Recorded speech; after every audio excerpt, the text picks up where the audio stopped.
क्या हालचाल?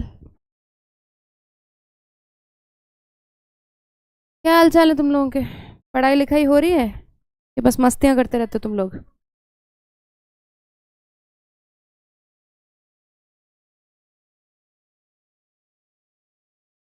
Good evening. कैसा लग रहा है तुमको दो दो बार बायोलॉजी पढ़ के, सुबह शाम है? Good evening, good evening. क्या हालचाल है?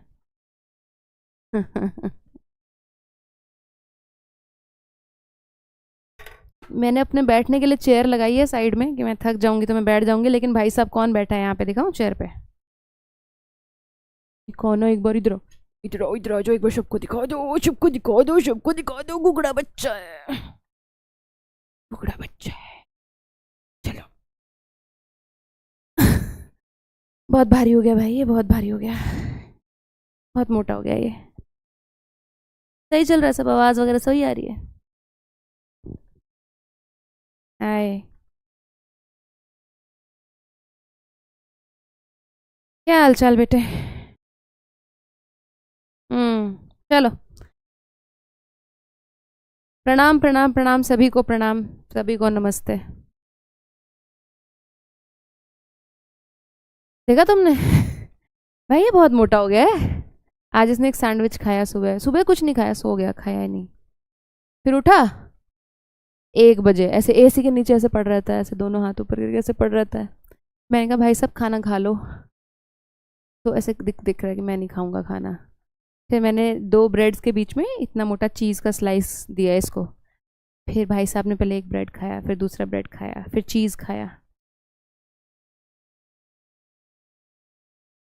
ये तुमको मॉर्निंग क्लासेस से क्या दिक्कत है, हैं? सुबह नहीं उठ सकते तुम लोग? कितना दिक्कत है ना? मॉर्निंग क्लास नहीं। हे, ऐप वाले बच्चों की मॉर्निंग में क्लास लगती है 12वीं की, देख रहे हो तुम यूट्यूब वालों? नखरे देख रहे हो तुम लोग इनके ऐप वालों के? तुम लोग कहते हो मैम क्लास नहीं लगती, क्लास नहीं लगती, हम तो पढ़ने के लिए बेताब बैठे हैं, यूट्यूब वाले बच्चे। ऐप वालों की 2 क्लास लग रही है, मुझे मैसेज भेज रहे हैं मैम क्लास मत लगाना, सुबह 7 बजे नहीं उठ पाएंगे। तुम देख रहे हो? देख रहे हो? देखो, थाइमस पहली बात तो प्रेजेंट कहाँ पे होता है? तुम्हारा जो दिल है, ये तुम्हारा दिल है। दिल के ऊपर यहाँ पे एओर्टा है। एओर्टा के ऊपर रखा होता है यहाँ पे थाइमस। मान लो यहाँ है थाइमस। तो एओर्टा हो गई, एओर्टा हो गई, एओर्टा के आगे रखा है, ये तेरे को पता है, तेरी वेंट्रल साइड है, ये तेरे को पता है तेरी डॉर्सल साइड है। तो it is ventral to aorta. Aorta के वेंट्रल है, एओर्टा के आगे है। और ये जो मेरी यहाँ पे बोन है, चेस्ट में बोन पड़ी हुई है, स्टर्नम, स्टर्नम के पीछे है, बिहाइंड द स्टर्नम, बिहाइंड या डॉर्सल टू स्टर्नम। तो कहीं ना कहीं बात यह है कि यहाँ पे तेरी स्टर्नम है, मान लो यहाँ बंदा है, ये बंदा है, ठीक है? ये चेस्ट के सेंटर में बोन है, स्टर्नम। यहाँ तुम्हारा थाइमस पड़ा है, यहाँ तुम्हारा हार्ट है, ये तुम्हारी एओर्टा है, ठीक है? It is ventral to aorta and पीछे स्टर्नम के पीछे ये स्टर्नम।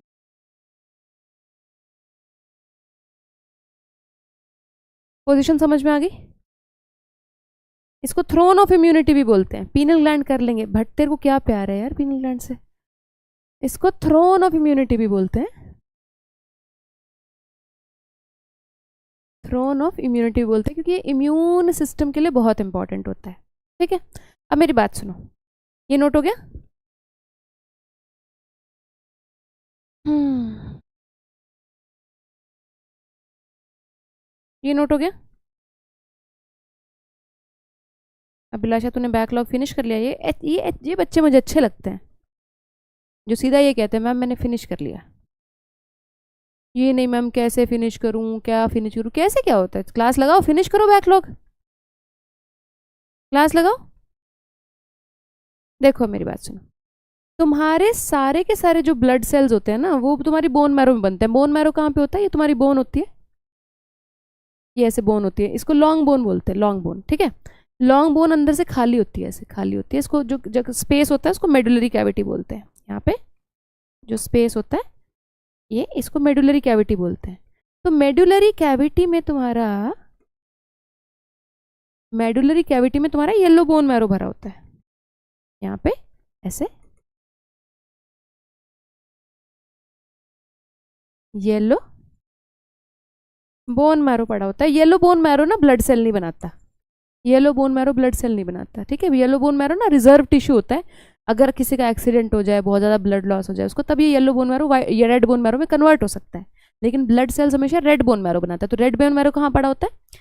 ये जो मोटे वाला पार्ट होता है ना, बोन का एंड वाला जो पार्ट होता है, इसको एपीफाइसिस बोलते हैं। एपीफाइसिस, एपीफाइसिस, एपीफाइसिस में ना बोन ऐसी नहीं होती, कॉन्टिन्यूशन में नहीं होती, ऐसे स्पॉन्जी बोन होती है। स्पॉन्जी बोन मतलब ऐसे टुकड़े से पड़े होते हैं बोन के, ऐसे ऐसे बीच बीच में ऐसे टुकड़े, खाली खाली सी होती है, बीच बीच में स्पेस होता है, बोन के ऐसे टुकड़े पड़े होते हैं, ऐसे टुकड़े टुकड़े वाली बोन होती है, इसको स्पॉन्जी बोन बोलते हैं। तो तुम्हारे सिलेबस से हट गया ना बोन का डायग्राम, स्पॉन्जी बोन बोलते हैं। तो स्पॉन्जी बोन के बीच में तुम्हारा रेड बोन मैरो ऐसे पड़ा होता है, बीच में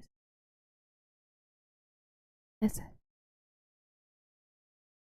ऐसे बीच में तुम्हारा रेड बोन मैरो बना होता है। Red bone marrow produces all blood cells,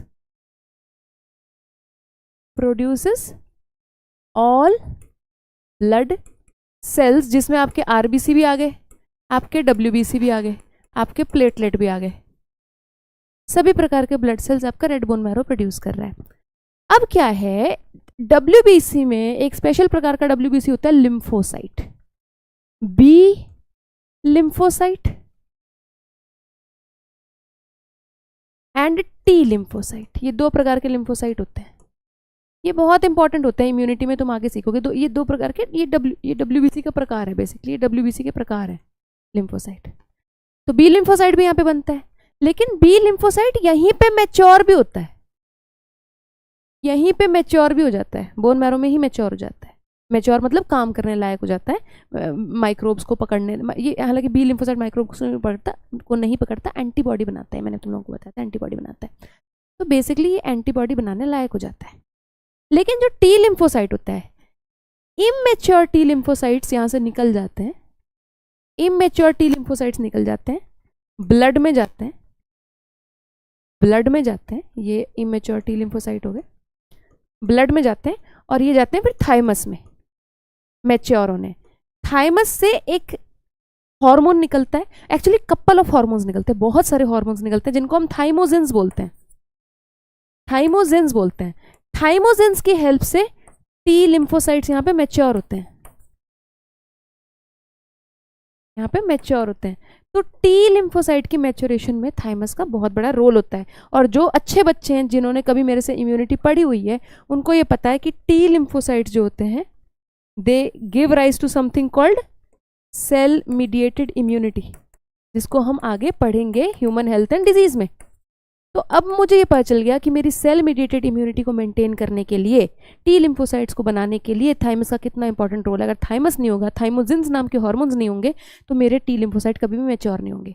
बनते दोनों यही है, B lymphocyte T lymphocyte bone marrow में, लेकिन बी लिम्फोसाइट बन के मैच्योर भी यहीं पे हो जाता है। ऐसे याद रखना, बी से बोन मैरो, तो ये बोन मैरो में ही मैच्योर होता है, टी से थाइमस, ये थाइमस में मैच्योर होता है जाके। इतनी बात क्लियर होगी?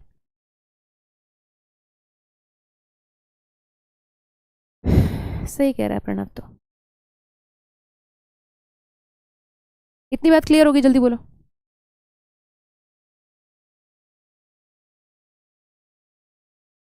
बोल दो बेटे। हाँ हाँ हाँ,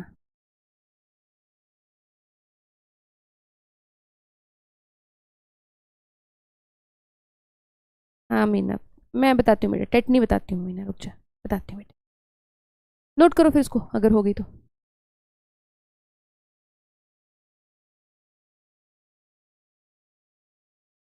शिवम देखो मेरी बात सुनो, जिसको भी फ्री बैच नहीं मिला, जो भी मेरे को यूट्यूब पे लिख रहा है कि मैम मेरे को फ्री बैच नहीं मिला, मैं तुमको अपना ईमेल आईडी दे रही हूँ। मेरा ईमेल आईडी है, इस पे मुझे मेल करो, अपना फ़ोन नंबर मेल करो जिससे रजिस्टर किया था, और मेरे को अपना स्क्रीनशॉट भी मेल करो अपने रिजल्ट का। आपका बैच एक्टिवेट नहीं हुआ तो मैं करवाती हूँ बेटा एक्टिवेट, ठीक है। अगर आपके 580 से ऊपर नंबर है, अगर आपके 580 से ऊपर नंबर है तो मैं बैच कराती हूँ, आप चिंता नहीं करो आप।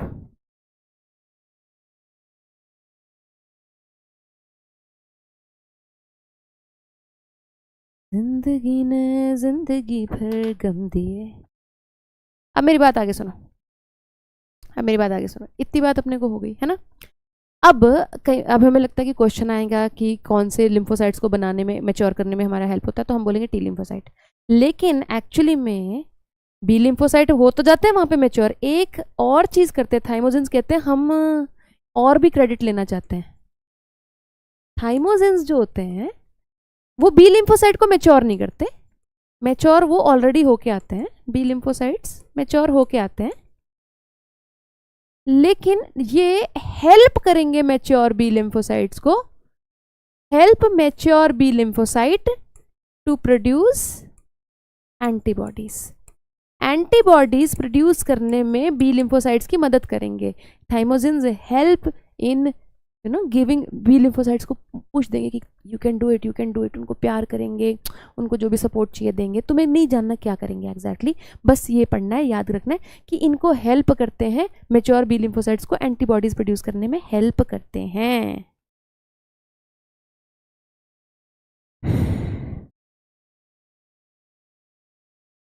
क्योंकि बी लिम्फोसाइट्स एंटीबॉडीज बनाते हैं, और इस इम्यूनिटी को ह्यूमोरल इम्यूनिटी बोलते हैं। बी लिम्फोसाइट्स की एंटीबॉडी से जो इम्यूनिटी आती है इसको ह्यूमोरल इम्यूनिटी कहते हैं।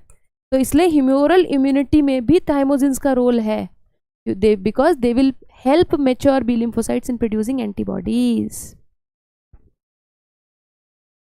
एनसीईआरटी से पढ़ा दूं? बस खत्म है थाइमस। तुम्हें क्या लग रहा है? ये लो, जिसने ये नोट नहीं किया कर सकते हो नोट।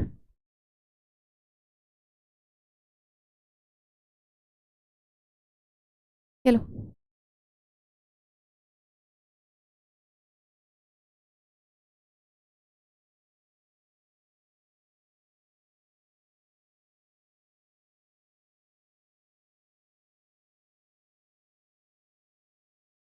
आओ एनसीईआरटी से पढ़ते हैं।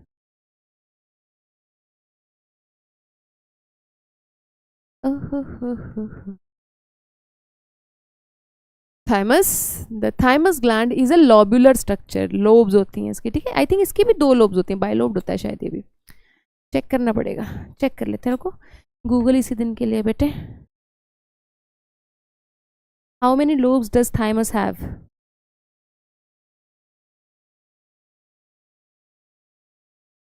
बाइलोब्ड, बाइलोब्ड रहता है ये भी,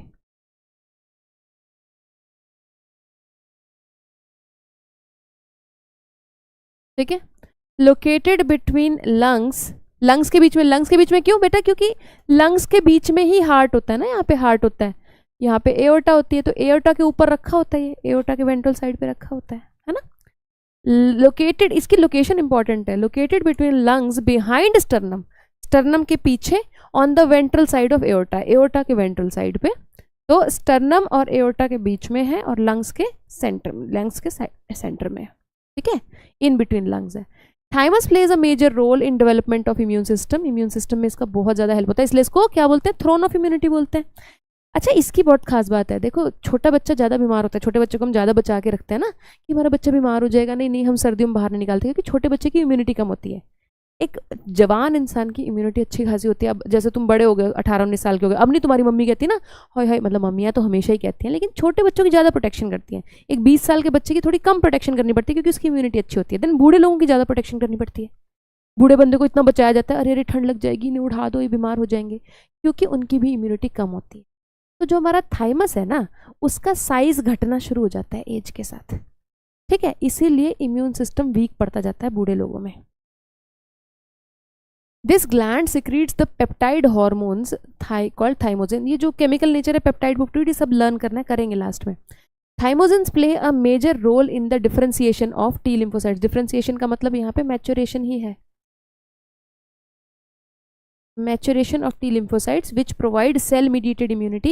In addition, thymosins also promote production of antibodies to provide humoral immunity, also promote production of antibodies, antibodies produce करने में help करते हैं B lymphocyte को, जिससे कि humoral immunity आती है। Thymus is degenerated in old individuals, resulting in a decreased production of thymosins. As a result, immune system of old persons become weak.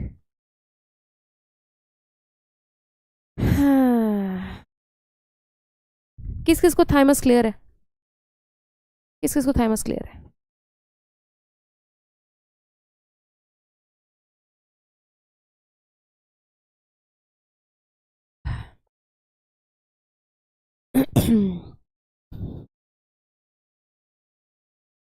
Cell mediated immunity सी अभी तुम्हें exact meaning नहीं clear होएगा, human health disease में होएगा कि T lymphocytes की immunity को cell mediated immunity क्यों कहते हैं, बी लिम्फोसाइट्स की इम्यूनिटी को ह्यूमरल इम्यूनिटी क्यों कहते हैं, धीरे धीरे पता चलेगा। बहुत बढ़िया बेटे, बहुत बढ़िया। नेक्स्ट जो हमारा ग्लैंड है वो एड्रीनल ग्लैंड है। तुम्हें पता है एड्रीनल ग्लैंड कहाँ रखा होता है? एड्रीनल ग्लैंड किडनी के ऊपर बैठा होता है, ऐसे एंटीरियर पोर्शन पे ऐसे लगा होता है, दोनों किडनीज के ऊपर होता है। तो एक्चुअली में ऐसे करके दो एड्रीनल ग्लैंड्स हैं, दो किडनीज है, ये 2 एड्रीनल ग्लैंड्स होते हैं हमारे पास, 2 एड्रीनल ग्लैंड। ठीक है, अब अगर हम एड्रीनल ग्लैंड को डिटेल में देखेंगे, अगर मैं एक एड्रीनल ग्लैंड निकाल लूं तो इसका जो सेंट्रल पोर्शन होता है ये वाला, इसको हम बोलते हैं मेड्यूला, मेड्यूला। और ये जो बाहर वाला पोर्शन होता है इसको हम बोलते हैं कॉर्टेक्स। कॉर्टेक्स की फिर से 3 लेयर्स होती हैं, कॉर्टेक्स की फिर से 3 लेयर्स होती है। एक जो मैं ग्रीन में बना रही हूँ, सबसे बाहर वाली लेयर,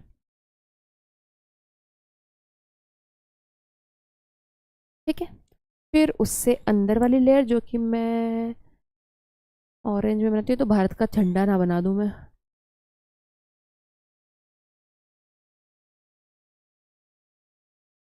और एक सबसे अंदर वाली लेयर जो कि हम बनाएंगे से वाइट। 3 लेयर्स होती हैं कॉर्टेक्स की। ठीक है, कॉर्टेक्स में ये मेरा कॉर्टेक्स हो गया, यहाँ से यहाँ तक मेरा कॉर्टेक्स है, कॉर्टेक्स, मेडुला कॉर्टेक्स।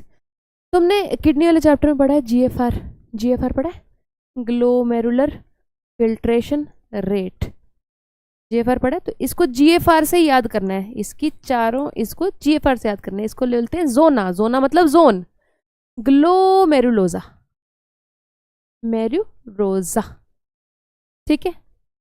इसको बोलते हैं जोना, जोना मतलब जोन, फैसिकुलाटा। फिर से इसको बोलते हैं जोना, कौन सी जोना? रेटिकुलारिस। ये 3 अपने को जीएफआर से याद रखनी है। जीएफआर, जी से बाहर से शुरू करना है, जीएफआर।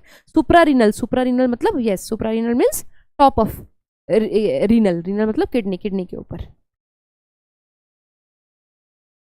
बच्चे में थाइमस लार्ज नहीं होता बेटा, बच्चे में क्या होता है ना,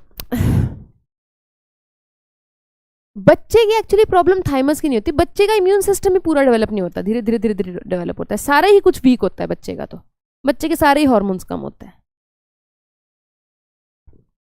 जीएफआर याद है? ये बन जाएगा डायग्राम, पहले ये डायग्राम बनाओ फिर आगे बात करते हैं।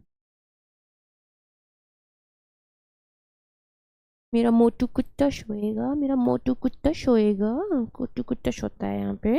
ये मोटू कुत्ता बहुत शरारती है, बहुत शरारतें मचाता है। डायग्राम दिख रहा है, समझ में आ रहा है?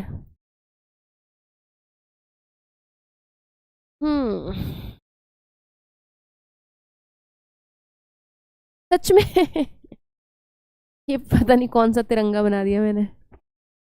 अब मेरी बात सुनो,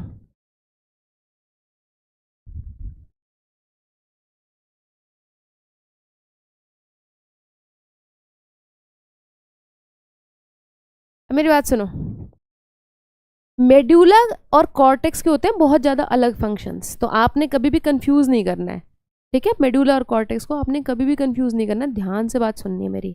मेड्यूला से हॉर्मोन्स निकलते हैं जिनको हम बोलते हैं कैटिकोलामीन्स। अब ये कैसा नाम है, कैटिकोलामीन्स, ये इनके केमिकल नेचर पे नाम है। बेसिकली कैटिकोल रिंग होता है, अगर तुमने केमिस्ट्री पढ़ी हो तो कैटिकोल रिंग होता है इनके पास, ठीक है। वो भी सीख लेंगे कैटिकोल रिंग क्या होता है, जब अपन वो पढ़ेंगे, अभी केमिकल नेचर ऑफ हॉर्मोन्स पढ़ेंगे तब पढ़ लेंगे, ठीक है। अभी कैटिकोलामीन्स PYQ आ चुका है। कैटिकोलामीन्स कहाँ से रिलीज होता है, कैटिकोलामीन क्यों बोलते हैं इनको, हम बात कर लेंगे, ठीक है। 2 कैटिकोलामीन्स होते हैं, एड्रिनलिन जिसको हम एपिनेफ्रीन भी कहते हैं, और नॉर एड्रिनलिन जिसको हम नॉर एपिनेफ्रीन भी कहते हैं। बात एक ही है, और आपको ये पता होना चाहिए, मुझे नहीं पता कोई ऐसा बच्चा हो जिसको नहीं पता हो, इनके सेम ही फंक्शन होते हैं। ये अलग फंक्शन नहीं करते, they give same functions only, they do same functions only, they are not different from each other. थोड़ा सा पोटेंसी में फर्क हो सकता है, ठीक है, ये एड्रेनलिन ज़्यादा पोटेंट है, थोड़ा कम पोटेंट है, बाकी ज़्यादा कुछ फ़र्क नहीं है। ये दोनों कैटिकोलामीन्स हैं जो यहाँ से रिलीज होते हैं। इनका फंक्शन आपको एग्जैक्टली पता है क्या करते हैं ये, इनका फंक्शन आपको एग्जैक्टली पता है क्या करते हैं, प्लीज बताएंगे फंक्शंस ऑफ कैटिकोलामीन्स। ये कौन सा नर्वस सिस्टम में ये निकलते हैं, जल्दी बताओ। फाइट एंड फ्लाइट में sympathetic nervous system, sympathetic nervous system activate होता है तब ये रिलीज होता है। सिंपैथेटिक नर्वस सिस्टम, जो मेरे बच्चा पहली बार क्लास लगा रहा है उसको नहीं पता है, बाकी जो क्लास लगाता रहता है उसको पता है ये बात। सिंपैथी, सिंपैथी कब चाहिए आपको, कब चाहिए, जब आप मुसीबत में हो। तो सिंपैथेटिक नर्वस सिस्टम आपका कब एक्टिवेट होता है, जब आप मुसीबत में होते हो। फाइट एंड फ्लाइट रिस्पॉन्स में एक्टिवेट होती हैं ये, फ्लाइट रेस्पॉन्स के दौरान कैटिकोलामीन्स रिलीज होते हैं। फाइट एंड फ्लाइट रिस्पॉन्स मतलब जब आप मुसीबत में हो तो आपको लड़ना पड़ेगा या आपको भागना पड़ेगा, ठीक है। फाइट एंड फ्लाइट रिस्पॉन्स में क्या क्या चीज़ें होती हैं, आपकी बॉडी में एटीपी प्रोडक्शन बहुत ज़्यादा बढ़ जाता है, प्रोडक्शन बहुत ज़्यादा बढ़ जाता है एकदम से। तो एटीपी प्रोड्यूस करने के लिए मसल्स बेसिकली एनर्जी चाहिए, लड़ने के लिए भी भागने के लिए। आपको क्या चाहिए, O2 ज़्यादा चाहिए बॉडी में, वो कैसे होगी, रैपिड ब्रीदिंग हो जाती है, ब्रीदिंग रेट फास्ट हो जाता है। 50 बार बता चुकी हूँ लेकिन मैं दोबारा बता रही हूँ, रैपिड ब्रीदिंग हो जाती है, O2 ज़्यादा है ब्लड में, ठीक है।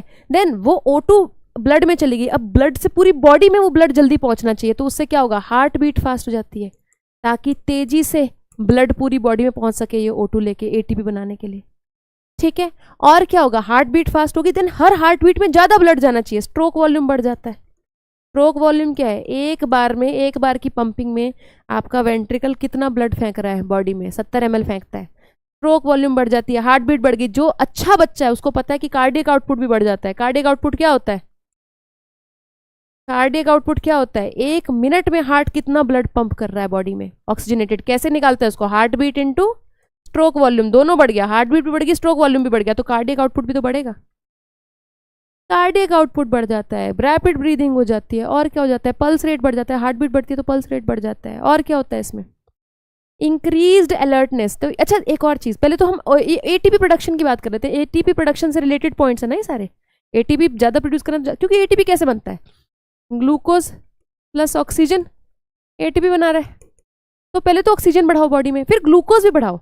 तो ग्लूकोज बढ़ाने के लिए क्या करता है ये, it increases glucose in blood, increase करता है ग्लूकोज ब्लड में, इंक्रीज कर देता है, ग्लूकोज को इंक्रीज कर देता है, ठीक है। अब ग्लूकोज को इंक्रीज करने के तरीके ये नोट करो, फिर मैं तुम्हें बताती हूँ तरीके क्या हैं ग्लूकोज को इंक्रीज करने के लिए ब्लड में।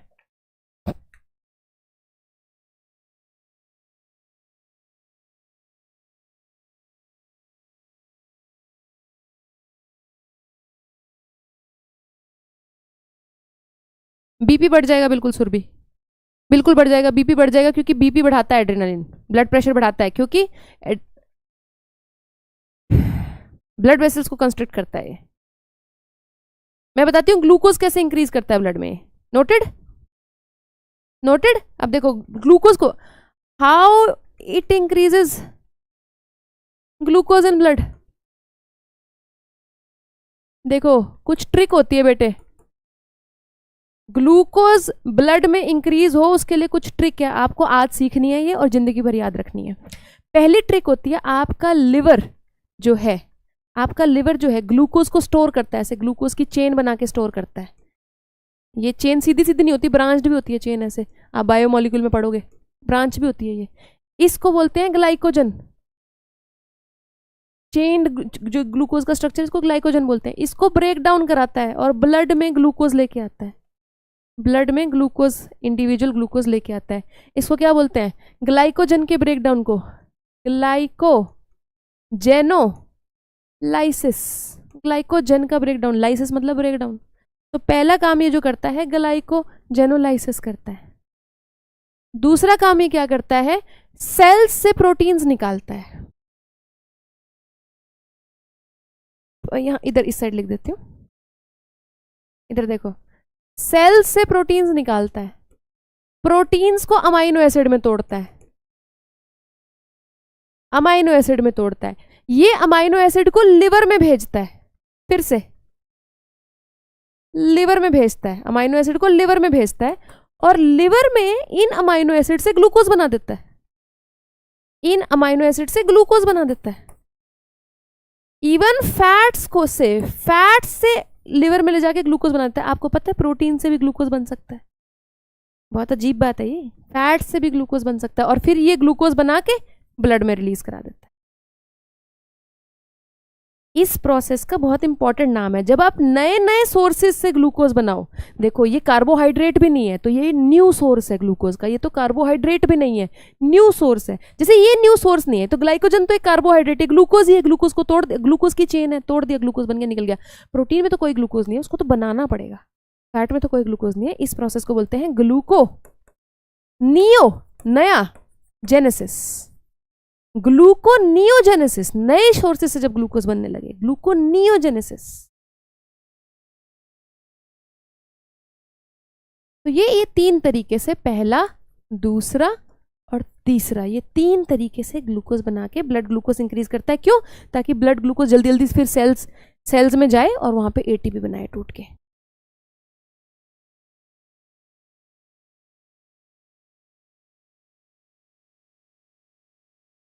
मेटाबॉलिज्म वर्ड मत यूज कर, क्योंकि मेटाबॉलिज्म इंक्रीज करने के लिए हम थायराइड ग्लैंड को यूज करते हैं ना, तो मेटाबॉलिज्म टर्म मत यूज कर प्रणव, नहीं तो कंफ्यूज जाएगा। पेपर में मेटाबॉलिज्म पूछ लेगा तो तू एड्रिनल ग्लैंड डाल देगा तो गलत होगी ना बात, थायराइड डालना है वहां पे।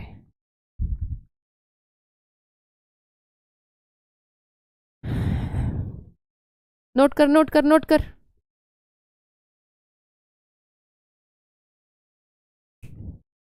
अभी ना जाओ छोड़ के, ये दिल अभी भरा नहीं, अभी अभी तो आए हो, बाहर बन के छाए हो, अभी तो कुछ सुना नहीं। हो गया डन, अभी तो कुछ कहा नहीं।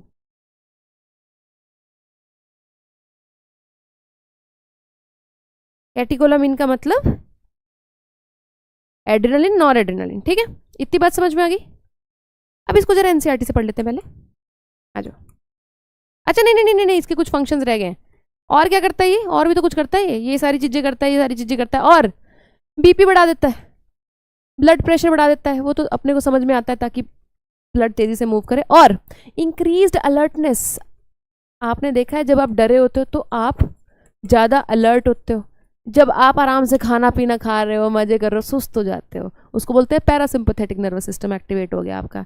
आराम से फ्रेंड्स एंड फैमिली के बीच में बैठे हो, मान लो आप क्रिसमस पे आराम से खा रहे हो, या आप दिवाली पे आराम से मजे कर रहे हो, तो आपका पैरासिम्पैथेटिक नर्वस सिस्टम एक्टिवेटेड है, मजे से आप रिलैक्स्ड हो। एग्जाम से जस्ट पहले सिंपैथेटिक नर्वस सिस्टम, तो इंक्रीज अलर्टनेस हो जाती है आपकी, बीपी बढ़ जाता है आपका। Then pilo erection, goosebumps, pilo erection, ठीक है। आओ अब पढ़ लेते हैं एनसीईआरटी से, ऑलमोस्ट डन है अब हमारा। मेडुलरी हॉर्मोन्स, ठीक है। Adrenal gland, our body has a pair of adrenal glands, 2 adrenal glands हैं, 1 at anterior part of each kidney. Anterior मतलब ऊपर वाला पार्ट, पोस्टीरियर मतलब नीचे वाला पार्ट, वेंट्रल मतलब आगे वाला पार्ट, डॉर्सल मतलब पीछे वाला पार्ट, एंटीरियर मतलब इधर, पोस्टीरियर मतलब नीचे, ठीक है। The gland is composed of 2 types of tissues. The centrally located tissue is called adrenal medulla, while outside this lies adrenal cortex. ठीक है, इतने पार्ट को अभी छोड़ दो, क्योंकि ये हम अभी जो एडिसन्स डिजीज है वो कॉर्टेक्स से रिलेटेड है, तो इसको अभी के लिए हम छोड़ देंगे, क्योंकि हमने कॉर्टेक्स नहीं पढ़ा अभी, हमने अभी मेडुला पढ़ा है, तो हम मेडुला के बारे में बात करते हैं। The adrenal medulla secretes 2 hormones called adrenaline or epinephrine and noradrenaline or norepinephrine. These are commonly called catecholamines. Catecholamines क्यों कहते हैं वो हम देखते हैं, आपको ये फोटो देख के पहचाननी है। ये कॉर्टेक्स है हमारा, ये मेडुला है। मैंने तो बहुत ही छोटा सा मेडुला बना दिया था, देखो ये कितना बड़ा मेडुला है बेटे, ठीक है। आगे आ जाओ। Adrenaline and noradrenaline are rapidly secreted in response to stress of any kind or during emergency situation. इसको emergency hormone भी बोलते हैं। एमरजेंसी हार्मोन भी बोलते हैं, and are called emergency hormones. तो ये नीट का PYQ है बहुत बार, एमरजेंसी हार्मोन कौन है, एमरजेंसी हार्मोन्स कौन है। और हार्मोन्स ऑफ फाइट और flight, these hormones increase alertness, pupillary dilation. Pupillary dilation क्यों होता होगा? ताकि आप ज़्यादा लाइट अंदर आ सके और आप इजीली देख सको कि खतरा कहाँ है, खतरा कहाँ है। प्यूपिलरी डायलेशन, प्यूपिल वो बीच में छेद होता है जिससे लाइट अंदर जाती है आंखों में, तो वो डायलेट हो जाता है। Pupillary dilation, pilo erection, sweating. पसीना क्यों आता है? मैं बता चुकी हूँ, बताना मुझे पसीना क्यों आता है, बताना। आपकी बॉडी प्रिपेयर कर रही है कि लड़ना है या भागना है, तो बॉडी टेम्परेचर इंक्रीज होगा, तो बॉडी पहले से ही कूल डाउन करने के मैकेनिज्म शुरू कर देती है। तभी तो आपको जब डर लगता है आपको पसीना नहीं लगता है। हम कहते हैं ना उसके तो पसीने छूट गए, क्योंकि उसका इतना एड्रेनलिन पंप हो रहा है बॉडी में उस वक्त। बॉडी कूल डाउन, क्योंकि स्वेट का basic function, primary function cooling down of body है, तो पहले ही बॉडी अपने आप को कूल डाउन करना शुरू कर देती है एंटिसिपेशन में। Both the hormones increase heart beat. Both the मतलब ये ऑपोजिट नहीं है, ऐसे हॉर्मोन्स जो साथ में काम करें, सेम काम करें, उनको क्या बोलते हैं? Synergistic.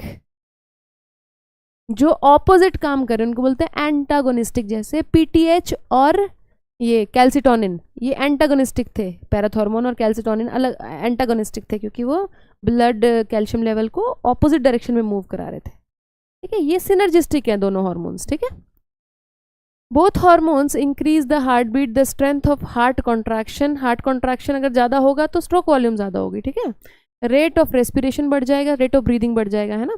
कैटिकोलिमल्स also stimulate breakdown of glycogen resulting in an increase concentration of glucose in blood. In addition they also stimulate breakdown of lipids and proteins, glucose बनाने के लिए बेसिकली। इतनी बात समझ में आती है?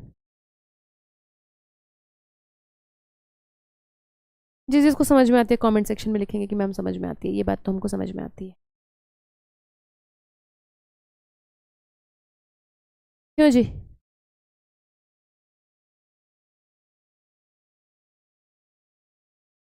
हम्म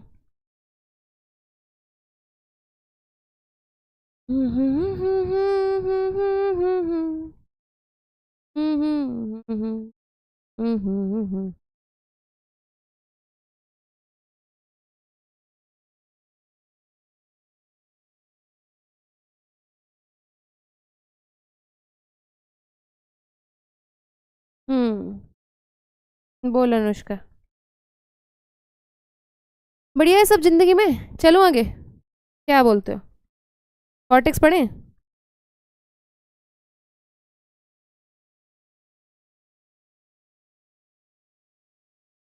एक बार रिवाइज कर लो, रिवाइज करो। जो मैंने अभी बोला है उसको रिवाइज करो। थाइमस को रिवाइज करो, एड्रिनल मेडुला को रिवाइज करो। कॉर्टेक्स शुरू करते हैं फिर। मैं जोई के ऊपर ही बैठ जाती हूँ, इस सीट पे बैठा हुआ है जोई।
हो गया बेटा रिवाइज?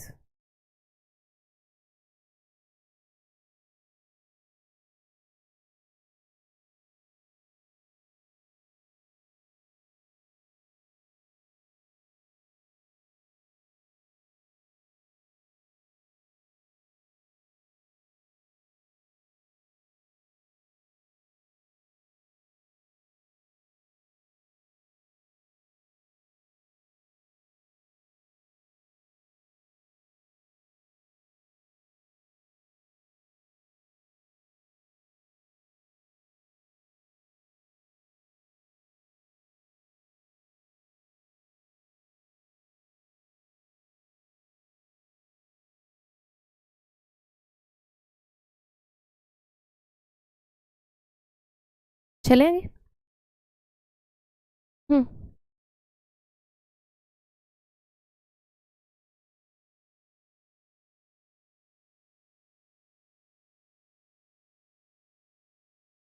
हम्म। हाँ, मीगा कैरियोसाइट्स प्रेजेंट होते हैं बोन मैरो में, फिर उससे टूट के प्लेटलेट बनते हैं ऋषिका, सही कह रही हो बेटा। क्या हो गया आयुष, क्या हो गया? हम्म। आज पीवाईक्यू करेंगे मोबिन, रुक जा, थोड़ा पढ़ लेते हैं पहले यार चैप्टर, फिर पीवाईक्यू करते हैं आज।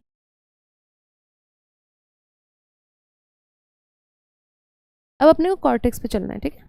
आओ कॉर्टेक्स पे चलते हैं। देखो कॉर्टेक्स जो होता है,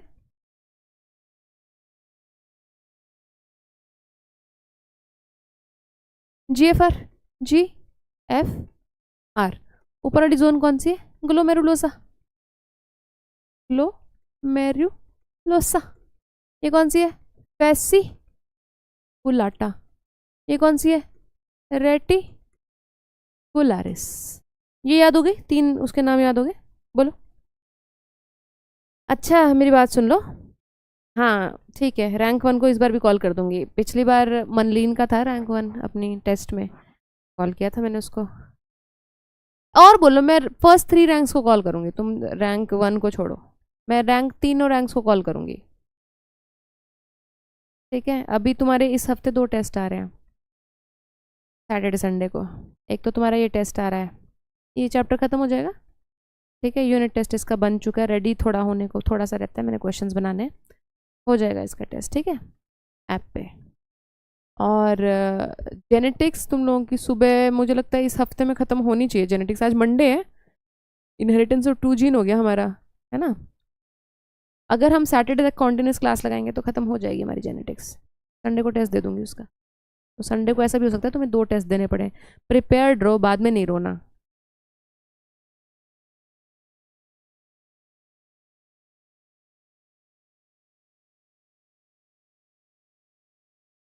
ठीक है, अब देखो, ग्लोमेरुलोजा से कभी जी से जी वाली चीज नहीं रिलीज होगी, इससे ग्रुप ऑफ हॉर्मोन्स रिलीज होता है जिसको हम बोलते हैं मिनरेलोकॉर्टिकॉइड्स, क्योंकि वो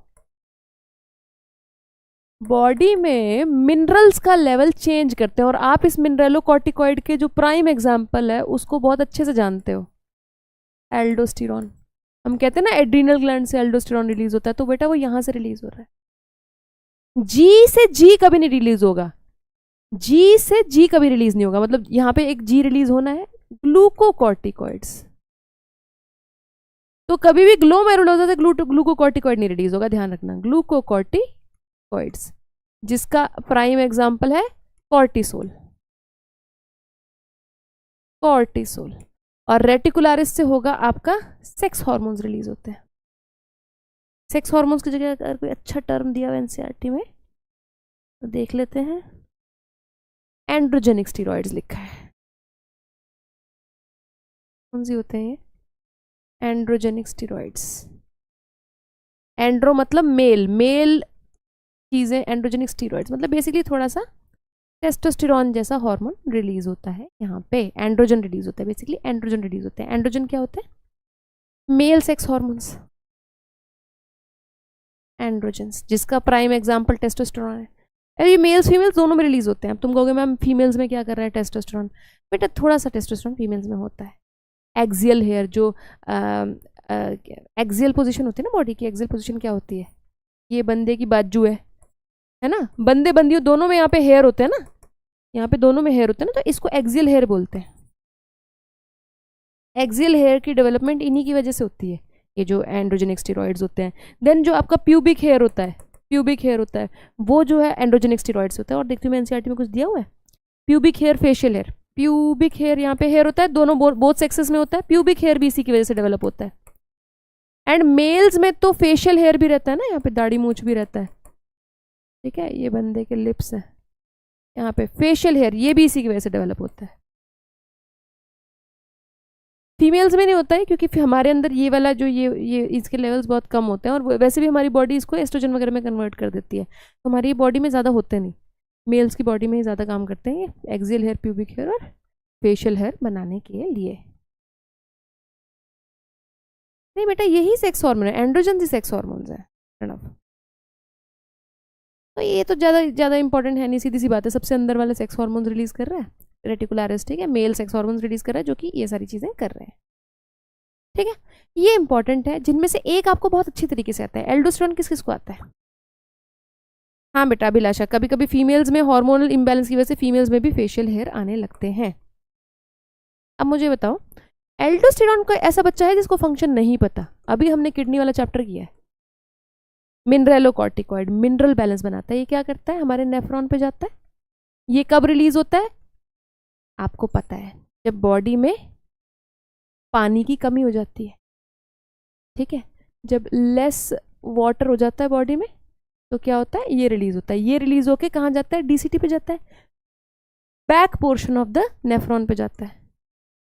नेफ्रॉन के बैक पोर्शन पे जाता है। यहाँ से क्या करता है? यहाँ पे जाके डीसीटी पे जाके और कलेक्टिंग डक्ट पे जाके छोटे छोटे सोडियम पोटेशियम पंप लगा देता है। सोडियम पोटेशियम पंप लगा देता है। अब जो बच्चे अच्छे बच्चे हैं, समझदार बच्चे हैं, उन्हें पता है कि सोडियम पोटेशियम पंप क्या करते हैं। Sodium potassium pump ATP use करके, एक एटीपी यूज करके 3 सोडियम सेल से बाहर फेंकते हैं और 2 पोटेशियम सेल के अंदर फेंकते हैं, यहाँ पे फेंकते हैं, ठीक है। अब आपको मैम सेल का है बेटा, यहाँ पे ये जो पूरी लाइनिंग है ये सेल्स से ही बनी हुई है। ये लाइनिंग पूरी सेल्स से बनी हुई है। सोडियम पोटेशियम पंप लगेगा तो सोडियम ये ब्लड में फेंकता है, पोटेशियम यहाँ फेंकता है। और इस सोडियम की वजह से देखो, क्योंकि पोटेशियम कम नीचे आ रहे हैं, सोडियम ऊपर जा रहे हैं, इसकी वजह से बहुत सारा पानी, विच लव्स आयंस, पानी को आयंस से बहुत ज़्यादा प्यार है, तो पानी पीछे पीछे पीछे पीछे भाग के है। तो इससे हम अब अपना पानी बचाते हैं। बेसिकली यूरिन में पानी नहीं जाए, पानी हम ऊपर ब्लड में खींच लेते हैं। और अच्छा बन सकता था ये। बेसिकली पानी बचाने का तरीका है बॉडी का। ये हम उसमें पढ़ते हैं, कौन सिस्टम में पढ़ते हैं हम? ये बहुत ही अच्छे बच्चे, सबको याद है, सबको याद है, बहुत अच्छे बच्चे हैं ये, मेरे बहुत अच्छे बच्चे हैं ये, मेरे बहुत प्यारे बच्चे हैं, इनको सब याद रहता है। याद आया? तो बेसिकली ये क्या कर रहा है? Maintains water and mineral balance of the body. Mineral balance of body, ये बात अपने को आती है। किस किस को ये बात आती है? एक्वापोरिन्स वाला सर्वेश वो था, एडीएच था। ये वाली बात किस किस को आती है?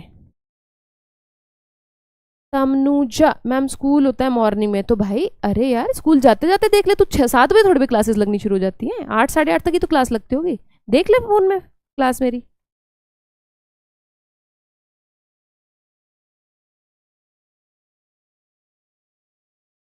कौन सा सिस्टम है? वेरी गुड प्रणव, कौन सा सिस्टम है ये? रास, रेनिन एंजियोटेंसिन सिस्टम में पढ़ा तो है हमने ये। सबको ये वाली बात याद है? कौन कौन अच्छा बच्चा है मेरा? अच्छा बच्चा कौन कौन है जिसको ये बातें याद थी कि जो एल्डोस्टेरॉन है वो एड्रिनल ग्लैंड से रिलीज होता है। ये तुम्हें नहीं पता था कि कौन सी लेयर से रिलीज होता है, अब तुम्हें वो भी पता चल गया कि कॉर्टेक्स के सबसे बाहर वाली लेयर से रिलीज होता है, पर तुम्हें फंक्शन पहले से पता होना चाहिए। हाँ, मिनरल बैलेंस बनाता है, इसलिए इसको मिनरलोकॉर्टिकॉइड बोलते हैं। और देखो सबके नाम के पीछे कॉर्टिकॉइड है, सबके नाम के पीछे कॉर्टिकॉइड है, कॉर्टिकॉइड है ना, कॉर्टिकॉइड है। तो बेटा इनके जो हॉर्मोन्स होते हैं ना, जो यहाँ से हॉर्मोन्स निकलते हैं ना, cortex hormones are called corticoids. Cortex जो एड्रिनल कॉर्टेक्स के जो हॉर्मोन्स होते हैं, adrenal cortex hormones are called corticoids, है ना। तो सबको कॉर्टिकॉइड्स कहते हैं। प्रियनी तुम्हें क्यों नहीं याद था बेटे? क्यों नहीं आता? याद होना चाहिए ना बेटे। तो अपने को एल्डोस्टेरॉन का फंक्शन भी पता चल गया है ना। अब बहुत इंटरेस्टिंग हार्मोन है हमारा नेक्स्ट जो हार्मोन है, कॉर्टिसोल, बहुत इंटरेस्टिंग हार्मोन है, ठीक है। चलो रिवीजन करो बेटे, रिवीजन करो। क्यों नहीं रिवीजन करना है? मैंने तुम लोगों को क्या बोला था?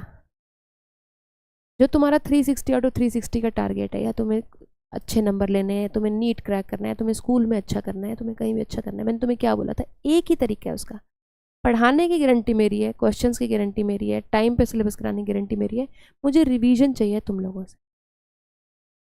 अगर तुम रिवीजन नहीं करोगे तो भूलोगे। क्या बोलते हो, ह्यूमन फिजियोलॉजी का एक और टेस्ट कर दूं? ये चैप्टर खत्म हो जाएगा 2 दिन में, अभी कंप्लीट ह्यूमन फिजियोलॉजी का टेस्ट कर दूं अभी एक? ये लास्ट के 2 चैप्टर्स का ही करूं? 4 चैप्टर्स का तुम लोगों ने दे दिया है, लास्ट के 2 चैप्टर्स का करूं कि पूरी ह्यूमन फिजियोलॉजी का टेस्ट कर दूं? बोलो क्या करूं, बताओ जरा। लेट्स टॉक अबाउट ग्लूकोकॉर्टिकॉइड्स, जिसका एग्जाम्पल है कॉर्टिसोल।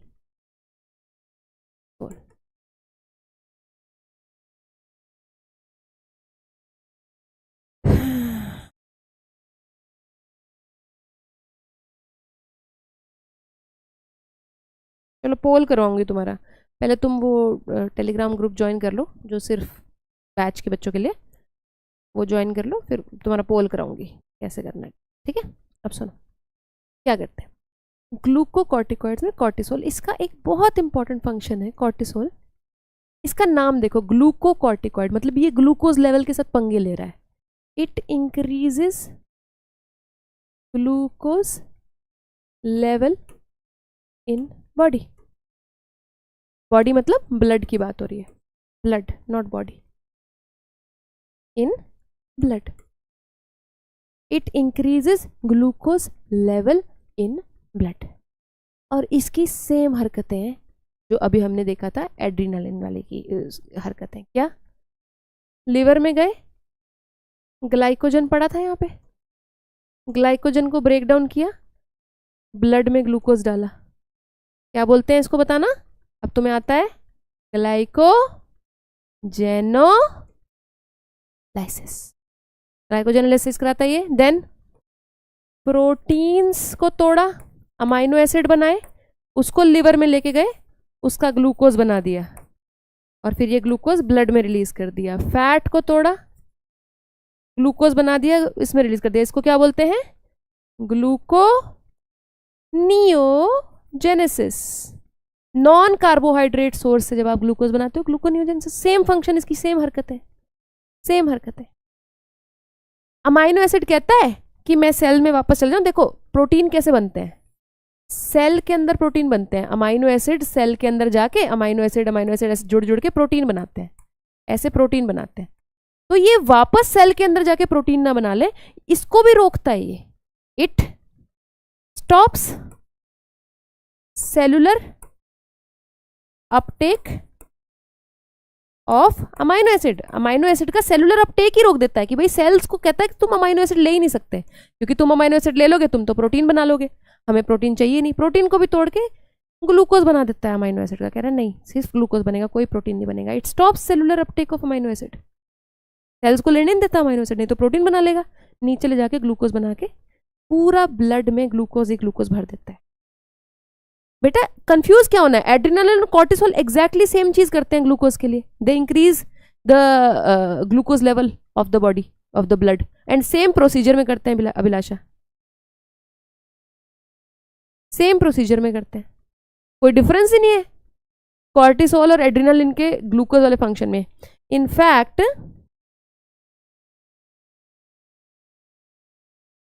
ये अभी लिंक भिजवाऊंगी तमनुजा मैं तुम लोगों को ना, अभी मैंने डलवाया नहीं है, जो टेलीग्राम के ग्रुप का लिंक है वो मैं भिजवाऊंगी आपको अभी।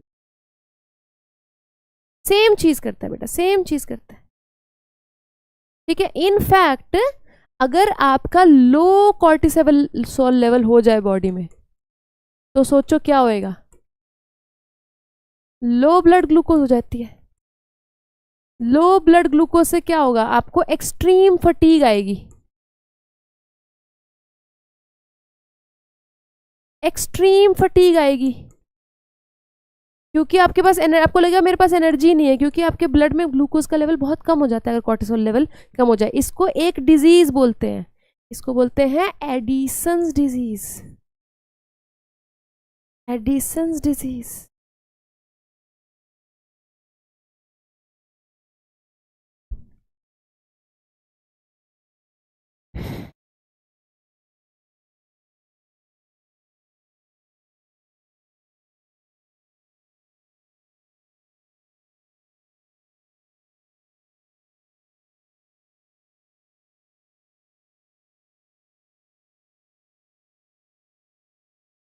हाँ, कैटिकोलामीन और कॉर्टिसोल भाई भाई है इस चीज में, ब्लड ग्लूकोज बनाने के बढ़ाने के, उसमें दोनों भाई भाई हैं।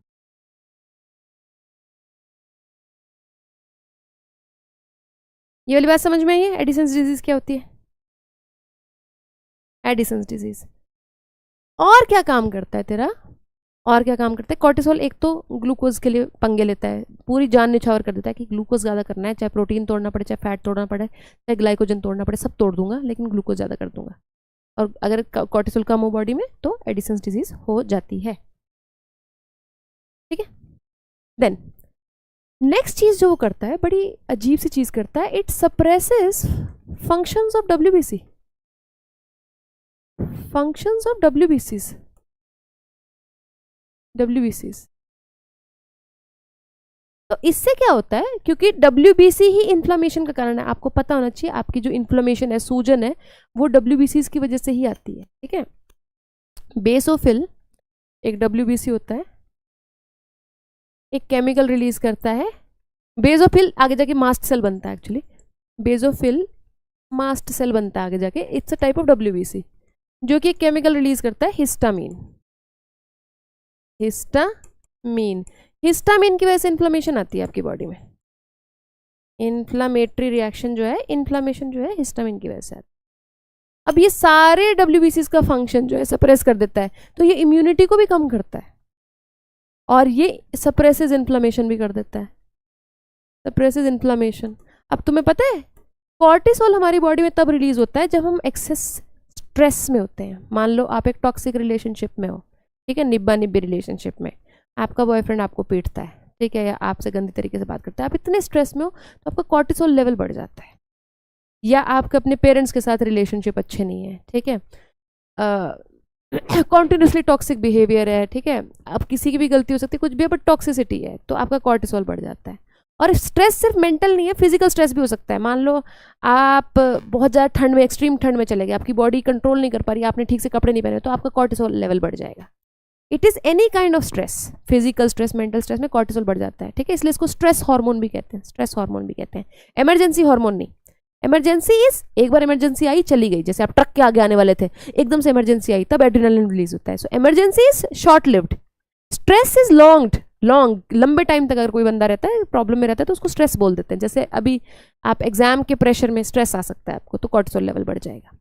तो कॉर्टिसोल लेवल जब बढ़ता है आपका, तो डब्ल्यूबीसी के फंक्शन होते हैं, तो आपकी इम्यूनिटी भी कहीं ना कहीं गिरती है, रिड्यूस्ड इम्यूनिटी भी होती है, इसलिए आप बीमार पड़ने लगते हो। इसलिए कहते हैं स्ट्रेस मत लो, बीमार पड़ जाओगे। तो हमारे पूर्वजों को ये नहीं पता कि बीमार क्यों पड़ जाओगे, लेकिन होता ये कि आपका कॉर्टिसोल लेवल बढ़ जाता है जब आप कॉन्टिन्यूस स्ट्रेस में रहते हो। कॉर्टिसोल लेवल बढ़ता है, डब्ल्यूबीसी सप्रेस हो जाते हैं, तो आप बीमार पड़ने लगते हो। समझ में आ गया?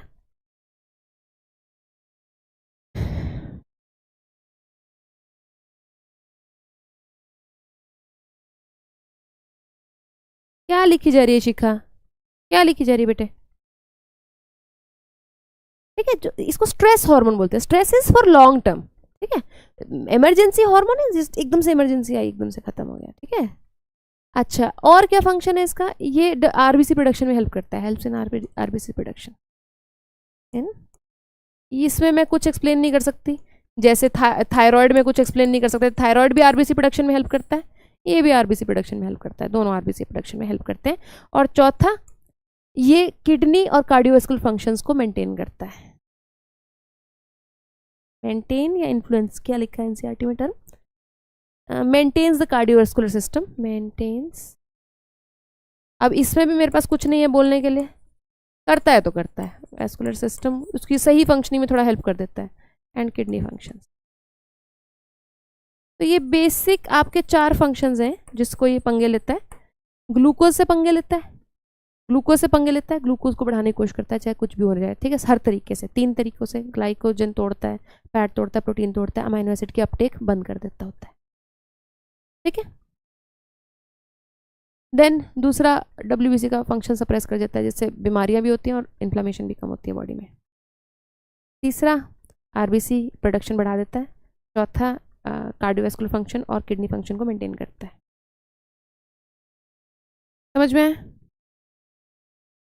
आओ पढ़ लें। नोट हो गया ये है गुमराहों का रास्ता, मुस्कानें झूठी हैं।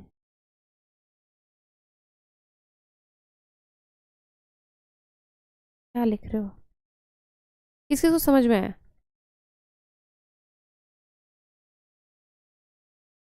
अच्छा अच्छा अच्छा अच्छा। अच्छा शिखा समझ गई, बिना बात के डांट दिया मैंने, सॉरी सॉरी। हिस्टामीन वेजोडाइलेटर होता है, सही कह रही, सॉरी सॉरी।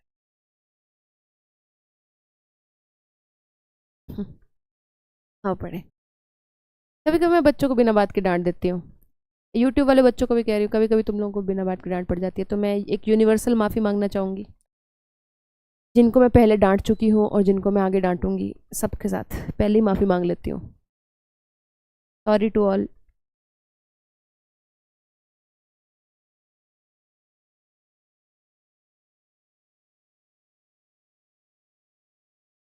ना this is not good for our health, cortisol का लेवल अगर बॉडी में बढ़ा रहे लंबे टाइम तक तो अच्छा नहीं होता बॉडी के लिए। चलो पहले वो एडिसन्स डिजीज वाला पढ़ लेते हैं, जो मैंने कहा था, मैं तुम्हें बाद में बताती हूँ। ये रहा, under production of hormones by the adrenal cortex. तो एड्रिनल कॉर्टेक्स से कौन से हार्मोन, एल्डोस्टेरॉन भी हो सकता है, कॉर्टिसोल भी हो सकता है, और सेक्स हार्मोन्स भी हो सकते हैं, तो मेनली कॉर्टिसोल की प्रॉब्लम होती है, कॉर्टिसोल अगर कम हो जाता है तो।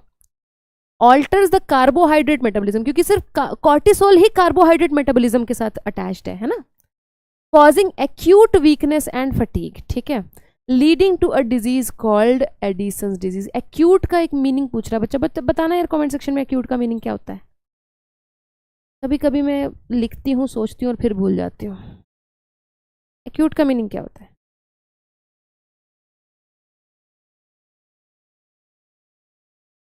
भाई मैंने बताया है, जिसको भी बैच नहीं मिला, रितु रतेवाल RITURATTEWAL, रितु रतेवाल @gmail.com पे मेल करो, अपने मार्क्स बताओ, अपना फ़ोन नंबर दो जिससे रजिस्टर किया है ऐप पे, और मुझे अपना स्क्रीनशॉट भेजो मार्क्स का, मैं करवाती हूँ बैच तुम्हारा एक्टिवेट। एक्यूट का मीनिंग क्या होता है, क्या होता है एक्यूट का meaning? What is the meaning of acute?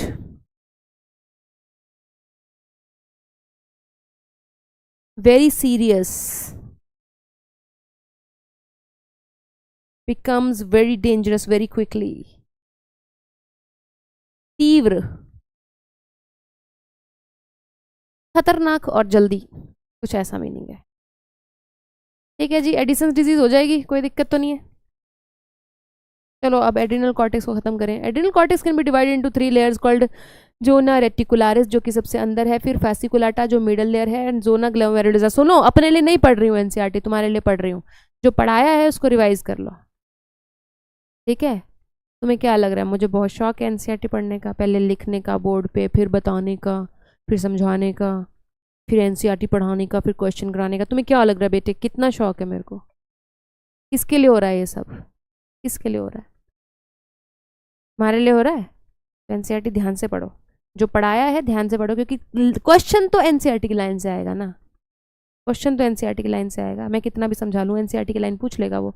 चलो, जोना ग्लोमेरुलोसा, सबसे बाहर वाली, अंदर बाहर वाली लेयर्स क्लियर होनी चाहिए, GFR बाहर से, GFR बाहर ग्लो कराना है, ग्लोमेरुलोसा सबसे बाहर है, ग्लो, एड्रिनल ग्लैंड ग्लो कर रहा है बाहर से, ऐसे ध्यान रख लेना।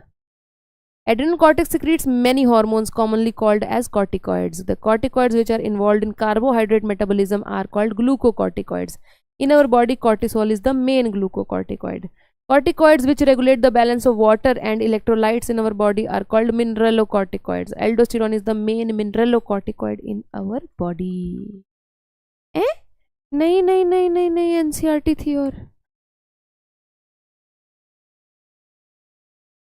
मेरी टीम ने एनसीईआरटी का एक पैराग्राफ ही नहीं डाला, बताओ।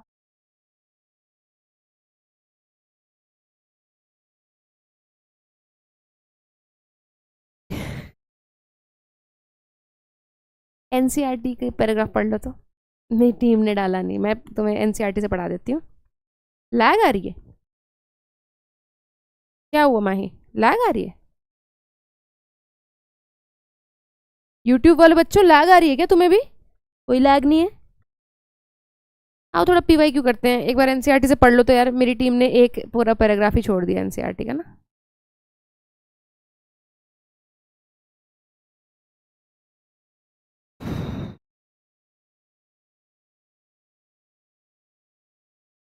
मैं एनसीईआरटी से पढ़ दे रही हूँ, प्लीज आप अपनी एनसीईआरटी साथ में पढ़ेंगे। चलो, ग्लूकोकॉर्टिकॉइड स्टिमुलेट करते हैं ग्लूकोनियोजेनेसिस, लाइपोलाइसिस, लाइपोलाइसिस मतलब लिपिड का ब्रेकडाउन, जहां मैंने लिपिड ब्रेकडाउन लिखा है ना वहां लाइपोलाइसिस लिख लेंगे। प्रोटियोलाइसिस मतलब प्रोटीन का ब्रेकडाउन, ठीक है। लाइपोलाइसिस प्रोटीन और लिपोलाइसिस लिखो ऊपर क्या मीनिंग है, लिपिड का ब्रेकडाउन, प्रोटीन का ब्रेकडाउन। ग्लूकोनियोजेनेसिस मतलब फैट और प्रोटीन से ग्लूकोज बन जाना। And inhibit cellular uptake and utilization of amino acid, cellular uptake भी बंद कर देता है अमाइनो एसिड का, क्योंकि नहीं तो प्रोटीन बन जाएगा सेल में जाके। तो cortisol is also involved in maintaining cardiovascular system as well as kidney functions. Glucocorticoids, particularly cortisol, produces anti-inflammatory reaction and suppresses the immune system. ठीक है। cortisol stimulates RBC production, ये cortisol की बात खत्म हो गई। एल्डोस्टेरोन पे आ जाओ। Aldosterone acts mainly at renal tubules and stimulate the reabsorption of sodium and water, sodium और वाटर को ऊपर खींचता है और के पॉजिटिव का एक्सक्रीशन कराता है। एक्सक्रीशन मतलब उसमें डाल दिया था, नेफ्रॉन में डाल दिया था, तो वो यूरिन के साथ बाहर निकल जाएगा। एक्सक्रीशन कराता है के पॉजिटिव का और फॉस्फेट आयंस का। दस aldosterone helps in maintenance of electrolytes, body fluid volume, osmotic pressure and blood pressure. ये सब कुछ ब्लड की वॉल्यूम, ब्लड में कितना वाटर और ब्लड में कितने आयंस है, उसी से रिलेटेड चीजें हैं। बॉडी फ्लूइड वॉल्यूम, जितना वाटर ऊपर खींचेगा उतना बॉडी फ्लूइड वॉल्यूम बढ़ जाएगा, ठीक है। ऑस्मोटिक प्रेशर, जितना ज्यादा उसमें आयंस होंगे उतना ही ऑस्मोटिक प्रेशर रहेगा ब्लड का, ठीक है। तो आयंस ऊपर जा रहे हैं, सोडियम आयंस ऊपर जा रहे हैं। एंड ब्लड प्रेशर, ठीक है, ब्लड का वही उतना ही प्रेशर रहेगा जितना वाटर है, जितना आयंस है। Small amount of androgenic steroids are also secreted by adrenal cortex, underworld layer से, which play a role in growth of axil hair, pubic hair and facial hair during puberty. हो जाएगा। Question कराऊं कुछ, question कराऊं कुछ?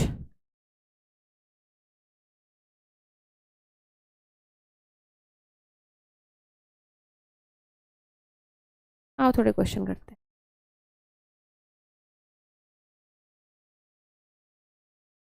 ये नहीं हो सकता, ये करो, ये करो। देखो ये आउट ऑफ सिलेबस है, Cushing syndrome out of syllabus है, एनसीईआरटी में नहीं है, लेकिन ये 3 सिलेबस के अंदर है, तो तुम इजीली मैच कर सकते हो। करो मैच, करो। क्या हो गया? अच्छा पैराग्राफ था, अच्छा अच्छा अच्छा अच्छा, पैराग्राफ था।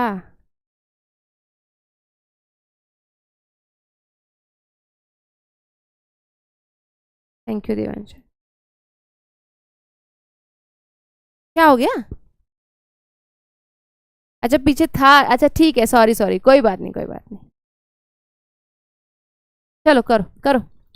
एक्सोप्थाल्मिक goitre, hyper secretion of thyroid hormone, protruding eyeballs, कल ही बात हुआ है, परसों। एक्रोमेगेली, ग्रोथ हार्मोन ज्यादा हो गया, आड़ा तिरछा स्ट्रक्चर हो गया। Cretinism, hypo secretion of thyroid, excess secretion of cortisol, moon face and hyperglycemia, ये कुशिंग है। ये कुशिंग जो है बेसिकली, इसको लिख लो कॉपी में, क्योंकि ये आउट ऑफ सिलेबस है लेकिन पेपर में आ गया था। देखो लिखने में कुछ नहीं जाता, लिख लो। जैसे एडिशंस में क्या होता है, एडिशंस में होता है कम हो जाता है, कम कॉर्टिसोल हो जाता है ना, वैसे कुशिंग्स में उल्टा है, कुशिंग में ज्यादा कॉर्टिसोल हो जाता है। मान लो ये क्या कहते हैं, एड्रिनल ग्लैंड में ट्यूमर हो गया, तो ट्यूमर से हमेशा प्रोडक्शन बढ़ती है चीज़ों को, मैंने तुम लोगों को बताया था, है ना। तो ट्यूमर हो गया तो ये कुशिंग हो सकता है। तो तुम ऐसे याद रख लो ना, थॉमस एल्वा एडिसन का कुशन, ऐसे याद रख लो, एडिसन का कुशन याद रख लो, एडिसन का कुशन ऐसे याद रख लो। कुशन है तो ज्यादा है, एडिसन है तो कम है, ठीक है, हो जाएगा। अगर ये तुम्हें ना भी आए क्योंकि आउट ऑफ सिलेबस था, तो भी देखो इस आउट ऑफ सिलेबस क्वेश्चन नहीं मानेंगे इसको, क्योंकि ये तो सिलेबस के अंदर है ना, तो क्वेश्चन तो बन ही जाएगा तुम्हारा, क्वेश्चन तो बन ही जाएगा बेटे।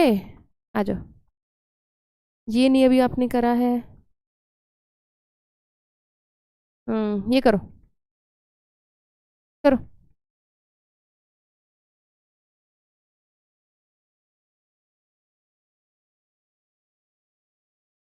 कैसा क्वेश्चन है ये?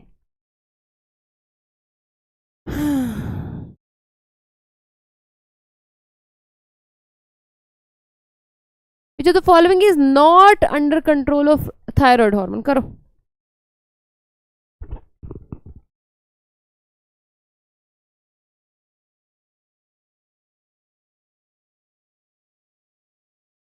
करती हूँ बात साकिब, मैं ना इसके बारे में करती हूँ बेटे।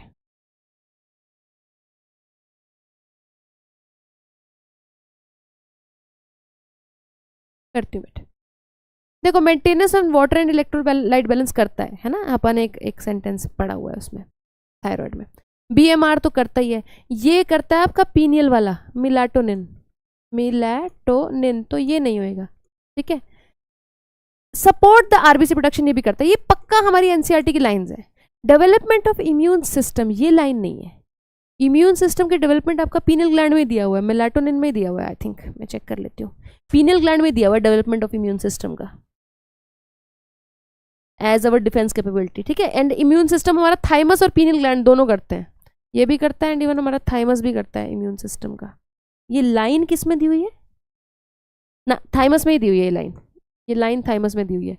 इसमें बस ये लिखा हुआ है ये पीनियल ग्लैंड में आएगा, लेकिन पीनियल ग्लैंड में ये लाइन नहीं है। Development of immune system thymus वाले में लाइन है, पीनियल ग्लैंड में बताऊं क्या लाइन है? It influences our defence capability, ये लिखा हुआ है। डिफेंस कैपेबिलिटी मतलब immune system, it influences our defence capability, ये पीनियल ग्लैंड वाले में भी लिखा हुआ है, लेकिन ये line exact line development of immune system ये थाइमस में लिखा हुआ है। तो ये चीजें हमारी नहीं आएंगी। कौन सी? C and D. RBC production तो बेटा थायराइड में भी दिया हुआ है और कॉर्टिसोल में भी दिया हुआ है। वसुंधरा, किसने दिया आंसर? गलत। Vasundhara, RBC production 2022 not the effect of parathyroid hormone. इसमें से कौन सा इफेक्ट नहीं है पैराथायरॉयड हार्मोन का? बहुत बच्चों ने गलत किया क्योंकि उन्होंने थायरॉयड हार्मोन पैराथायरॉयड हार्मोन के इफेक्ट वाला कर दिया, नॉट ध्यान से नहीं दिया। नहीं है तो देख लेते कौन सा है। स्टिमुलेट द, चलो पहले तुम करो फिर मैं बताती हूँ, तुम करो पहले।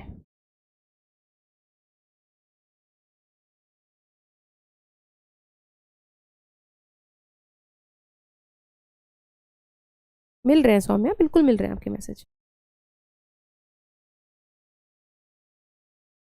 which of the following are not the effects of parathyroid hormone? देखो, stimulate the process of bone resorption. Bone को डिजोल्व करके उसका कैल्शियम ब्लड में डालता है। पैराथायरॉयड हार्मोन का काम ही कैल्शियम ब्लड में इंक्रीज करना है, ये है। Decrease level of calcium in blood, ये नहीं है। इंक्रीज करता है कैल्शियम का लेवल ब्लड में। Reabsorption of calcium by renal tubule, ये है। रीनल टिब्यूल से कैल्शियम रीएब्जॉर्ब करता है। Decrease the absorption of calcium, गलत। It increases the absorption of calcium from digested food. Digested food से कैल्शियम ज्यादा वो करता है, एब्जॉर्ब करता है। Increases metabolism of carbohydrate, carbohydrate का कोई रोल नहीं है पैराथायरॉयड में, सिर्फ कैल्शियम से रिलेटेड होती हैं बातें। तो हमने नहीं वाला बताना है, बी एंड ई, BDE। तुम देख रहे हो एक एक नहीं, आरबीसी प्रोडक्शन को बढ़ाता है, सप्रेस नहीं करता। वसुंधरा एनसीईआरटी की लाइन में देख, थायराइड भी आरबीसी की प्रोडक्शन को बढ़ाता है, कॉर्टिसोल भी आरबीसी की प्रोडक्शन को बढ़ाता है। अभी तू एक और हार्मोन पड़ेगी इरिथ्रोपोइटिन, वो भी आरबीसी की प्रोडक्शन को बढ़ाता है। तो तूने ये तीनों का वो बना लेना टेबल, थायराइड, कॉर्टिसोल और इरिथ्रोपोइटिन, ये 3 हार्मोन्स आरबीसी की प्रोडक्शन को बढ़ाते हैं। लिख लो कहीं पे, गलत नहीं करना। कौन कौन से हार्मोन ब्लड ग्लूकोज को बढ़ाते हैं, इसको लिखना है। एड्रिनलिन ब्लड ग्लूकोज को बढ़ाता है, कॉर्टिसोल ब्लड ग्लूकोज को बढ़ाता है, ठीक है। देन ये अभी आएगा ग्लूकागॉन ब्लड ग्लूकोज को बढ़ाता है। तुम देख रहे हो, एक भी लाइन अगर तुमने एनसीईआरटी से ध्यान से नहीं लर्न करी तो तुम क्वेश्चन गलत कर दोगे। एग्जैक्टली पता होना चाहिए कौन सा हार्मोन क्या करता है, एग्जैक्ट लाइन याद होनी चाहिए। अगर एग्जैक्ट लाइन नहीं याद है तो भाइयों और बहनों, मेरे दोस्तों, 360 में से 360 नहीं अचीव कर सकते हम। एग्जैक्ट पता होना चाहिए कि क्या बात है, एग्जैक्ट क्लैरिटी होनी चाहिए। अच्छा ये बात है, ये लर्न करना है, बिल्कुल एग्जैक्ट लर्निंग होनी चाहिए। हो जाएगी? तुम बताओ, हो जाएगी? क्योंकि बेटा अब उनके पास क्या रास्ता है, उनके पास यही रास्ते हैं। अब उनको लेवल का, पेपर का लेवल बढ़ाएंगे। अब वो तुम्हारा 2025 में पेपर का लेवल बढ़ेगा और तुम डरो मत, सबके लिए बढ़ेगा। ये नहीं कि तुम्हारे लिए बढ़ेगा, औरों के लिए भी बढ़ेगा, तुम्हें डरने की जरूरत नहीं है। लेकिन कैसे बढ़ाएंगे? देना उनको पेपर एनसीईआरटी में से है। तो तुम्हारे पास ये एडवांटेज है कि तुम्हारे पास मैं हूं, मैं हूँ मतलब मैं तुम्हें line by line NCERT learn कराती हूँ साथ साथ में, ये है ये है ये है। मैं तुम्हें कॉन्सेप्ट पढ़ा के नहीं छोड़ देती कि ये है ये कॉन्सेप्ट है। कॉन्सेप्ट से क्या है भैया, वो एक एक लाइन एनसीईआरटी की उस कॉन्सेप्ट में इंक्लूडेड होनी चाहिए, फिर एनसीईआरटी की लाइन लर्न होनी चाहिए, और उस पर फिर क्वेश्चन होने चाहिए, वो क्वेश्चन प्रैक्टिस होने चाहिए, और वो क्वेश्चन तुम्हारे गलत होंगे फिर से एनसीईआरटी जाके लर्न करनी है। यही प्रोसेस है 360 में से 360 लाने का, और कोई प्रोसेस नहीं है। तो आपके पास बायोफेरी, तो आपने उसका फायदा उठाना है, आपने उसका फायदा उठाना है, एनसीईआरटी लर्न करनी है। डरने की क्या है बात जब बायोफेरी है साथ। ठीक है, आज की क्लास में हम इतना ही पढ़ेंगे। तो मेरा पैंक्रियाज रह गया, पैंक्रियाज तुम्हारे कल कराते हैं, ठीक है। कल पैंक्रियाज कर लेंगे, कल टेस्टिस ओवरीज कर लेते हैं, ठीक है, तीनों कर लेते हैं कल, फिर परसों वाले उसमें बचा हुआ कर लेंगे। ये तो पुराने, ये तो आपको मिल जाएंगे, ऐप पे मिल जाएंगे सारे क्वेश्चन, पीडीएफ में डलवा दूंगी मैं आपको, ठीक है, आंसर्स के साथ, ठीक है। चलो bye, I will see you tomorrow. App वाले बच्चों को I will see you tomorrow at 7 AM। Genetics का हम लॉ ऑफ इंडिपेंडेंट असॉर्टमेंट पढ़ेंगे, क्रोमोसोमल थ्योरी पढ़ेंगे, लिंकेज पढ़ेंगे। For YouTube students and app students I will see you at 4 PM, and then हम लोग बाकी के ग्लैंड्स पढ़ेंगे। Bye bye bye, see you.